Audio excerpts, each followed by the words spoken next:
Hello, friends. This is Dave Hurwitz, executive editor at ClassicsToday.com, here with 15 great, and I mean great, composers who wrote buckets more music than gets played. I wanted to do this because, we've been working on the Music I Couldn't Live Without series, which, is nearing its end, but we're not quite there yet. And I've been looking at your lists, which are absolutely fantastic, I have to say. I was even dazzled by how many of you took on the challenge of doing 16 organ works by 16 different composers, and you came up with these magnificent lists of music. I'm so happy and proud of all of you. I mean, it's just amazing.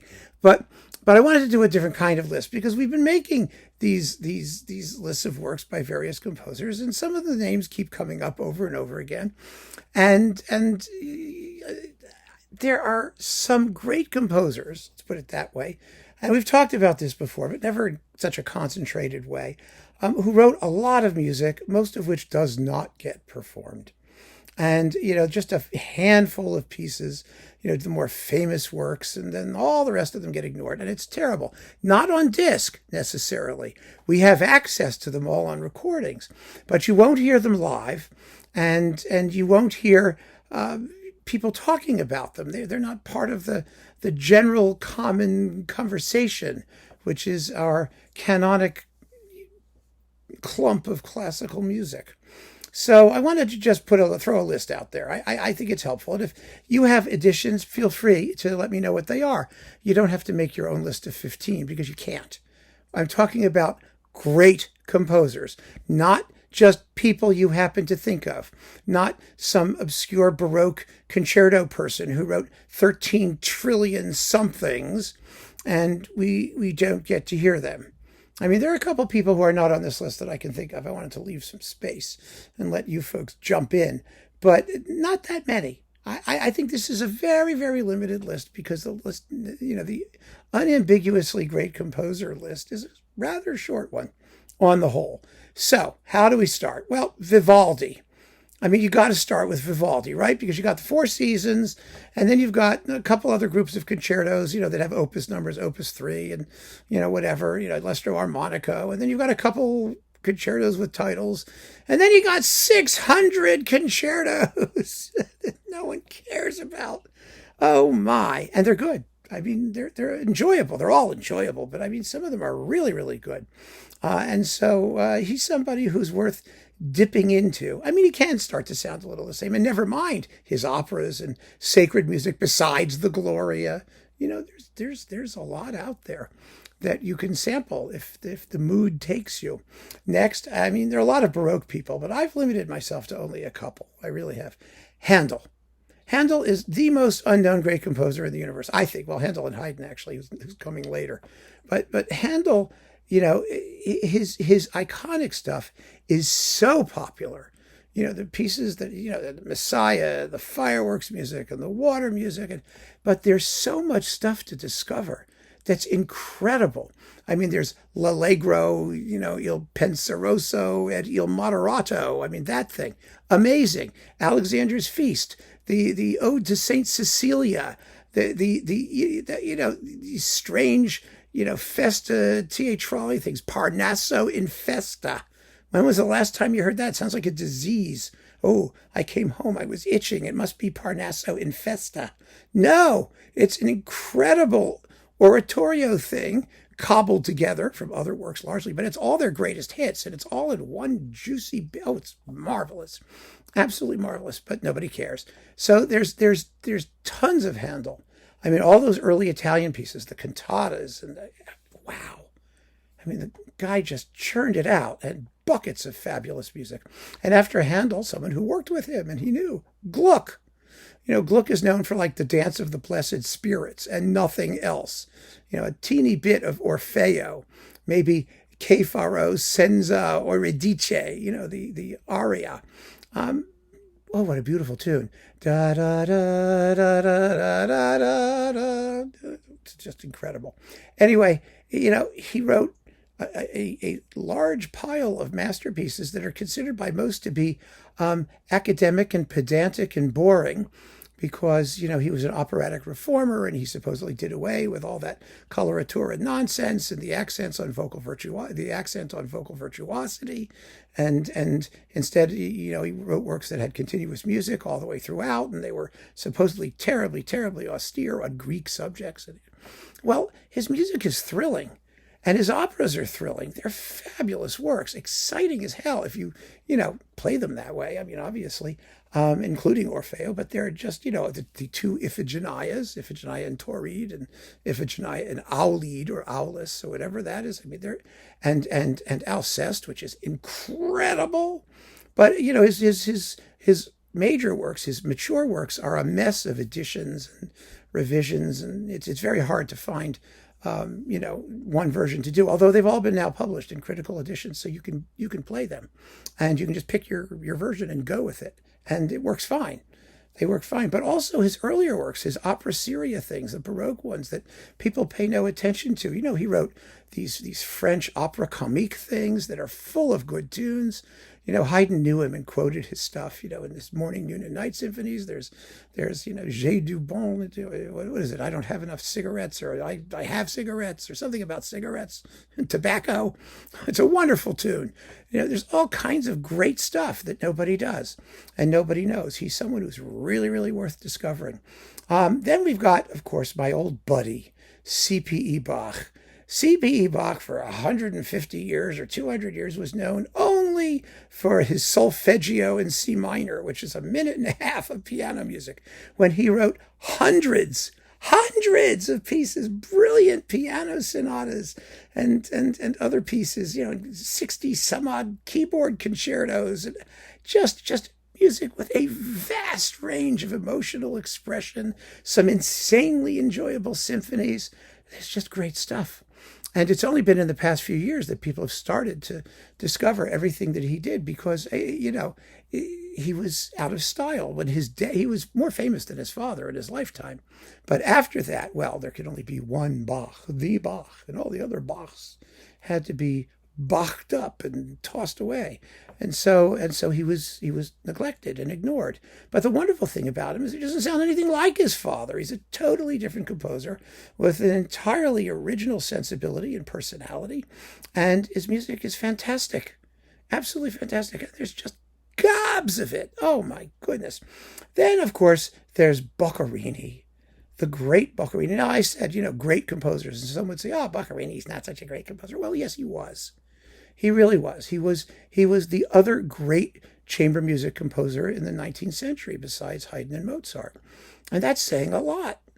I mean, it was the 18th century, right? Did I say 18th? I don't know, whatever it was. It was the 1700s. That's really, really something special. And his music is gorgeous and very, very personal. And he discovered some things that nobody else did. I mean, he wrote sextets, he wrote quintets, he wrote, he worked in every chamber music medium, and he invented quite a few of them. And he was remarkable as a chord guy, as someone who was interested in texture and sonority, and his scores are fantastically detailed and wonderful exemplars of performance practice and what was, he expected his players to be able to achieve at every dynamic level. Really, really fabulous stuff. And, he's known by the minuet. And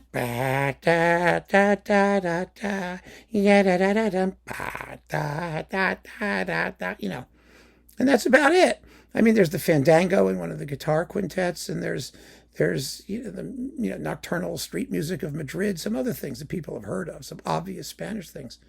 But there's just, hundreds. There's hundreds of works, hundreds of quintets and quartets, and,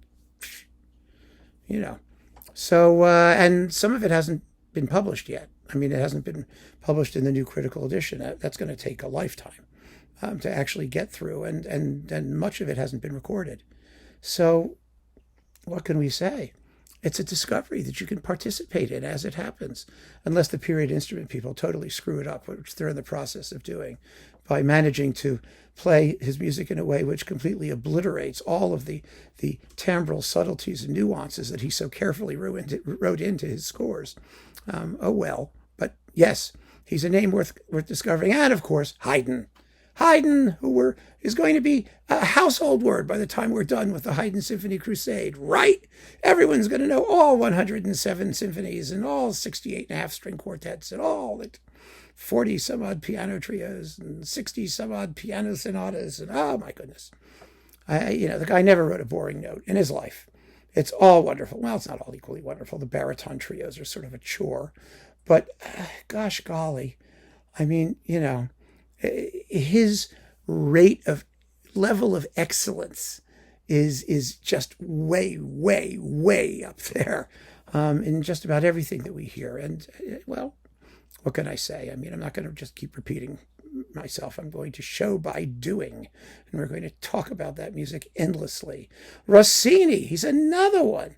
Rossini, of course, is known for the William Tell Overture and a handful of comic operas and nothing else, but there are 30 some odd operas, I think, something like that, and a lot of serious operas that are magnificent. I mean, Tancredi and Ermione and Semiramide, and so, they're wonderful, wonderful works. There's been a bit of a revival of his stuff, thanks to the critical edition that was spearheaded by the late, great Philip Gossett, and, Il Viaggio a Rams, and the original version of the Comte d'Orly with the big finale, and all that stuff is starting to make a comeback. It's getting at least played. The scores exist so that they can be performed, and the music is just marvelous. And then there's all of his late stuff. The piano works, the chamber pieces, all the sins of old age, volumes of it. Oh, wow. And it's as good as unknown. And his piano music is fabulous, absolutely fabulous. So Rossini is a guy who's really worth taking a look at. So is Donizetti. Donizetti is, we have this view of the bel canto Italians as shabby. They're composers who wrote, again, they were canary fanciers. They wrote for twittery sopranos. And their music is all schlocky and hard on sleeve, and because of the circumstances of opera performance in Italy, they just churned out stuff without thinking, and it was all just rather routine, and that's not true. It just isn't true. It certainly wasn't true of Bellini, who died young and only wrote a few pieces, but Donizetti wrote like 70 some odd operas, believe it or not. And people only know like Lucia de Lammermoor, and he wrote string quartets and chamber works and other things too. I mean, he had syphilis, he went insane or whatever. He had some issues. But there are some really, really good operas in there. Opera Rara has done a whole series of them. No one's ever going to do all of them, I suppose. And, that we could use a critical edition of, everything. But that's probably asking a bit much as well, although there's some of it has been done. He's a composer who the more you look at and the more you listen carefully, the more substance he has. These composers cared. They cared very deeply, if only because they wanted to be successful and earn a living. And, you don't do that by being bad at what you do. So Donizetti he's a major composer. He's a major opera composer, major bel canto composer, but he's best known for only a handful of works. And opera's a particular problem. We know that, right? Because it's such a huge undertaking and it's so expensive. And you need to have singers willing to do it. You need to find an opera company willing to do it. And you need to find an audience for it, which is very difficult. So I understand. I really do. But he's one of those. After Donizetti, well, we've been talking a lot lately about Mendelssohn. Mendelssohn, wrote his tiny handful, a couple symphonies, Elijah, a couple other things. But there are scads of masterpieces in chamber music, of piano music, of sacred music, of just unbelievable, wonderful pieces. The string symphonies, things that nobody pays attention to. And it's a crime because he's another composer who had unbelievably high standards. He was very, very self-critical. He released very few works for publication in his lifetime. He revised things constantly. He was really serious about it. And it's marvelous. Also, of course, Saint-Saëns, another one we talk about all the time. Oh, pardon me. Wait. Some of you were screaming at me, and I didn't even ban you forever for saying I should pronounce the S at the end. Saint-Saëns. So there. Anyway, he's, again, I mean, the Organ Symphony, fabulous. Carnival of the Animals, delicious. The Second Piano Concerto, amazing. But as I always point out when we talk about this stuff, there are 5 piano concertos and 5 symphonies, and I think they just discovered another one, didn't they? An early one? I saw that somewhere. I don't know if that's true. 3 violin concertos, 2 cello concertos. I mean, you get to pick one. And everything else is just ignored. And gobs of chamber music and operas and which have ballet things in them, beautiful ballets. Wow. I'm sweating just thinking about all of this fabulous music that nobody gets to hear. Or nobody gets to see, let's put it that way, or hear live, because it's all on records, or most of it is now. Even the operas, thanks to Bruzon, we're finally getting all that stuff. Yay! It's amazing. Also, Dvořák. Oh, Dvořák. Gosh, he's so great. He was the most versatile composer in the entire second half of the 19th century. He did great things in every single possible medium except ballet. But in sacred music, in opera, in symphony, in chamber music, in you name it, he wrote great stuff. Just great stuff. And the overwhelming majority of it is not performed. Even the symphonies, I mean, the Fifth, which is a screaming masterpiece of a symphony. It's as good as any of his later ones. People don't play it. The Third, which is gorgeous. I mean, there's so much wonderful music. I mean, when was the last time you saw a live performance of the Czech Suite? I mean, it's maybe the American Suite, the Legends. I mean, just So Dvořák's another one. Rimsky-Korsakov. Sure, there's Scheherazade, there's the Capriccio Espagnol, there's the Russian Easter Overture, and then there's everything he orchestrated by Mussorgsky. That's Rimsky-Korsakov. But he was first and foremost an opera composer. And it used to be that some of the opera suites, at least the Golden Cockerel and Tsar Sultan and those things, they got played once in a while, every 10,000 years or so. And they've all been recorded multiple times. But boy, is there a lot of music. And it's good music. It's fun music. I mean, A Night on Mount Triglav. When was the last time you heard that sucker? It's like the third act of Mulata, but without any of the vocal parts. And it's wonderful without the vocal parts. Trust me. And then there's all the orchestral stuff. I mean, the 3 symphonies. There's Antar. I mean, the first is kind of a waste, but the second and third are lovely. There's the Sinfonietta, the overture on Russian themes. There's, all these things that he wrote. Tone poems like Skazka, whatever it's called, and Sadko, and, go figure. We could be listening to it. We should be. Of course, there's Villa-Lobos, who wrote so much music nobody even knows how much he wrote. Just unbelievable piles of it. It's only in the past 10 years or so that we finally got really good Villa-Lobos symphony cycles and performances of the Bachianas Brasileiras and the Choros cycles of works. Finally those exist. His string quartets, and there's concertos for everything, and then there's all these undefinable orchestral things. Wow, they're so beautiful. They exist on recordings. You can go and explore to your heart's content. Thank God. And at least, you get to hear those that way. But you won't see it live. I mean, it's very difficult music to play live. It's very awkward, and it's strange, and it's exotic, and it's formless, and, it has all those things going for it. Gosh, I wish I could go hear more of it. We did some of it when I was in community orchestra. We did his second suite for orchestra. That was the last time you heard that. And we did the Bachianas Brasileiras number 4. And we did those works because our conductor was Alfred Heller, who was, a colleague of Aldo Parasot, the great cellist. They were at Yale, and they were all friends of Villa-Lobos, and he was a friend of Villa-Lobos, and they all knew each other, and so they played Villa-Lobos. But unless, you were a member of the crew, most people didn't play the music, and they should. Oh, they should.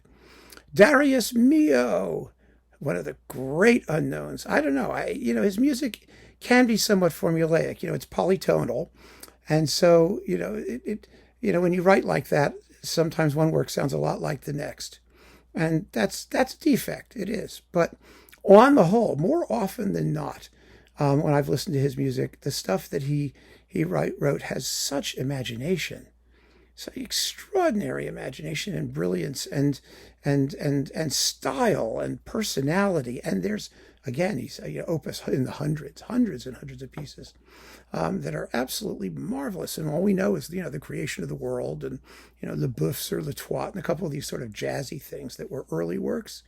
But someone, as I said before, should do his city pieces. He wrote all these music for London, music for New Orleans, music for Paris, music for there's like 24 of them or so. Of just music for a place that he just wrote on a commission from that place.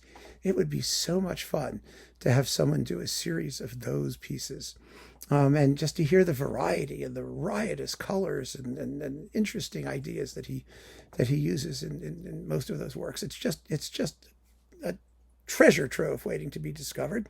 And after Milhaud, well, Martinu. Now, Milhaud and Martinu and Villa-Lobos, like I said, they have to be great composers. Are they great like Beethoven and Mozart were great? Well, no. I mean, they're not regarded that way. But they were big names, major creative forces. And Martinu is, I think, the great discovery of the second half of the 20th century, because his music has started to come into its own, certainly on disc. To a certain degree in performance, because people don't make records unless they're playing something live. So, yeah, it's getting done, but still, it's awfully hard to go find a Martinu symphony getting performed. I've seen the Fifth. I've played all of them because I made my community orchestra do it. We did it, but the only one I've ever seen live is the Fifth, with Charles Dutoit in Montreal. All the others, nobody ever does or did.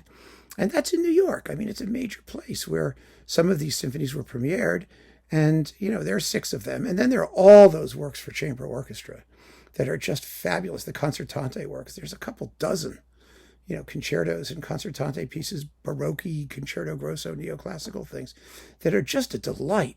The Toccata due Canzone, the Sinfonietta La Jolla, the Sinfonia Giacosa, or whatever, it's Sinfonietta Giacosa. It's just tons and tons of things.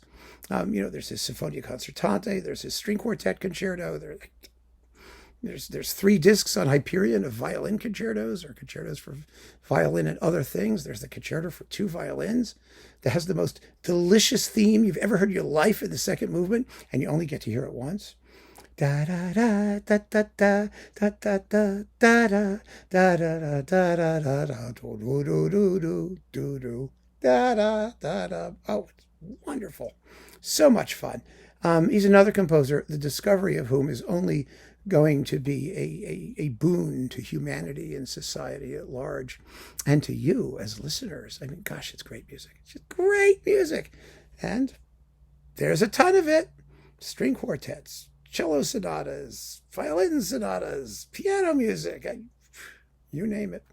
So there you have it. 15 great composers who wrote buckets more music than gets played. There are limited spots still open in this category, and so I am leaving it to you to fill them in. Thank you so much for joining me, friends. Take care.